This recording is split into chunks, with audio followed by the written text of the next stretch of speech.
اعوذ باللہ من الشیطان الرجیم بسم اللہ الرحمن الرحیم قل اتعلمون اللہ بدینکم. اب یہ نوٹ کر لیجئے، جن لوگوں کے دلوں میں وہ ایمان نہیں تھا وہ اسلام لانے پر حضور پر اپنے احسان جتایا کرے. حضور دیکھیے ہم تو لڑے بھڑے بغیر اسلام لے آئے تو ہمارا تو حق زیادہ ہونا چاہیے. وہ ہماری ہریانے کی زبان میں یہ کہاوت ہے، تھوتھا چنا باجے گھنا. وہ چنا جو اندر سے کھوکھلا ہو چکا ہو اس کی آواز زیادہ ہوتی ہے. برتن خالی ہوگا تو آواز کھنکھنانے کی آتی ہے، برتن کے اندر پانی پڑا ہوا ہو تو پھر اس طرح کی آواز نہیں آتی. تو ایمان سے خالی تھے اس لیے وہ اپنی ایمان کے دعوے ذرا زیادہ کرتے تھے.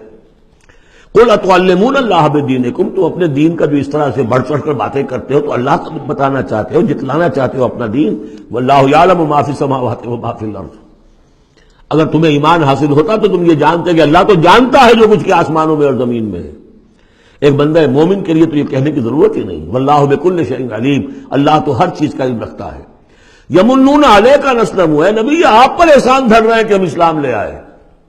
قل لا تمنوا علی اسلامکم، اے نبی سے کہہ دیجئے مجھ پر اپنے اسلام کا کوئی احسان مت دھرو. بل اللہ یمن علیکم، بلکہ اللہ تم پر احسان دھرتا ہے. ان ہداکم للایمان ان کنتم صادقین، کہ اس نے تمہیں ایمان کے راستے پر ڈال دیا ہے اگر تم سچے ہو. جب اسلام پر آ گئے ہو تو ایمان کے راستے پر چڑھ گئے ہو. اگر سچے ہوگے تو اب ایمان تمہارے اندر پیدا ہو جائے گا.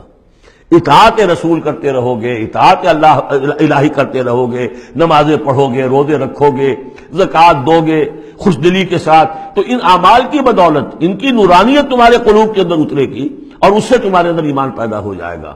دیکھیے یہاں لفظ اسلام آیا تھا. پھر یمنون علیک ان اسلموا، یہ آپ پر احسان دھر رہے ہیں کہ وہ اسلام لے آئے. قل لا تمنوا علی اسلامکم، اے نبی کہہ دیجیے مجھ پر اپنے اسلام کا احسان مت دھرو.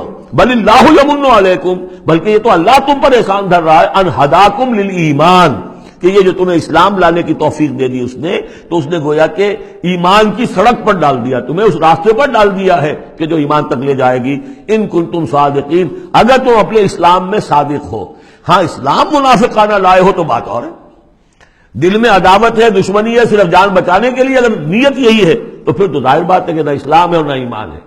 اگرچہ قانون اور پھر بھی مسلمان مانے جائیں گے. منافقین بھی آخری وقت تک مسلمان مانے گئے. منافقین جو ہے یہاں تک کہ رئیس المنافقین عبداللہ ابن ابی کی نماز جنازہ حضور نے پڑھائی ہے. یہ تو غزوہ تبوک کے بعد ہوا، پھر کہ منافقین کو ننگا بھی کیا گیا اور مسجد جو انہوں نے بنائی تھی مسجد ضرار وہ گرا بھی دی گئی. وہ سب کچھ ہوا بعد میں ہوا، پہلے نہیں. غزوہ تبوک تک کا معاملہ یہ تھا کہ پردہ پڑا ہوا تھا. بل اللہ یمن علیکم ان ہداکم للایمان ان کنتم صادقین ان اللہ یعلم غیب السماوات والارض. یقیناً اللہ تعالیٰ جانتا ہے آسمانوں اور زمین کی تمام چھپی ہوئی چیزیں. غائب اور غیب اللہ کے علم میں ہے.